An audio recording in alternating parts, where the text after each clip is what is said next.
Hello friends, మన mind ఎక్కువగా పెయిన్‌ని ఇష్టపడుతుంది. అందుకే ఎక్కువగా సాడ్ సాంగ్స్‌ని ఇష్టపడతాము. వాటినే ఎక్కువగా వింటూ ఉంటాము.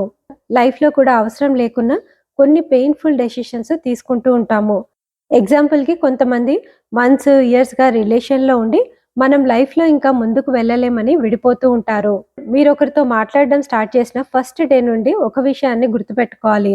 చాలామంది ఏమనుకుంటారంటే మ్యారేజ్‌కి ముందే వాళ్ళతో మాట్లాడి ఒక అండర్‌స్టాండింగ్‌ని డెవలప్ చేసుకుందాము అనుకుంటారు. అందుకే వాళ్ళతో మాట్లాడతారు. కానీ ఒక విషయం మర్చిపోతారు. వాళ్ళ మధ్య అండర్‌స్టాండింగే కాదు, మిస్‌అండర్‌స్టాండింగ్ కూడా స్టార్ట్ అయిందని. మీరెవరితో మాట్లాడుతున్నారో ఆ పర్సన్ మీకు కరెక్టా కాదా అని తెలుసుకునే చెక్ లిస్ట్‌ని ఈ వీడియో ఎండింగ్‌లో చూడండి. దాంతో మీరు మాట్లాడే పర్సన్ మీకు రైటా? రాంగా? అని ఈజీగా తెలుసుకోవచ్చు. మీరు ఆల్రెడీ కొన్ని ఇయర్స్‌గా మీరిద్దరూ కలిసి మాట్లాడుతూ ఉంటే ఆ పర్సన్ రాంగ్ అనే వస్తుంది. ఎందుకంటే మీ మధ్య వచ్చిన మిస్‌అండర్‌స్టాండింగ్స్‌ని మీరు సాల్వ్ చేసుకోలేదు. మీరిలా డిస్టర్బెన్స్‌తో లైఫ్‌లో ముందుకు వెళ్ళినా లైఫ్ అంతా స్ట్రెస్‌గానే ఉంటుంది. చాలామంది మ్యారేజ్ అయ్యాక కూడా ఇంకా మేము కలిసి ఉండలేమనే డెసిషన్ తీసుకుంటూ ఉంటారు. విడిపోయిన వాళ్ళు మళ్ళీ పెళ్లి చేసుకుంటూ ఉంటారు. సెకండ్ మ్యారేజ్ కాబట్టి రిలేషన్‌ని కాపాడుకోవడానికి ఎక్కువ ఎఫర్ట్స్ పెట్టాల్సి వస్తుంది.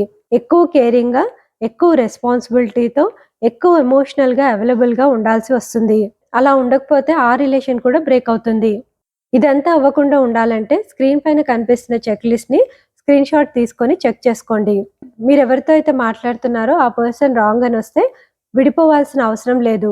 మీకెక్కడ ప్రాబ్లమ్ వస్తుంది, ఏ సిట్యుయేషన్‌లో లిస్ట్‌లో ఉన్నట్టుగా ఫీల్ అవుతున్నారో చెక్ చేసి కరెక్ట్ చేసుకోండి. మీరెక్కడ ఎలా ఫీల్ అవుతున్నారనేది మాట్లాడుకోండి. తర్వాత మ్యారేజ్ చేసుకున్నప్పుడు ఎలాంటి కాంప్లికేషన్స్ ఉండవు. మైండ్ గేమ్‌ని అర్థం చేసుకొని అనవసరం పెయిన్‌కి దూరంగా ఉండండి. Thank you.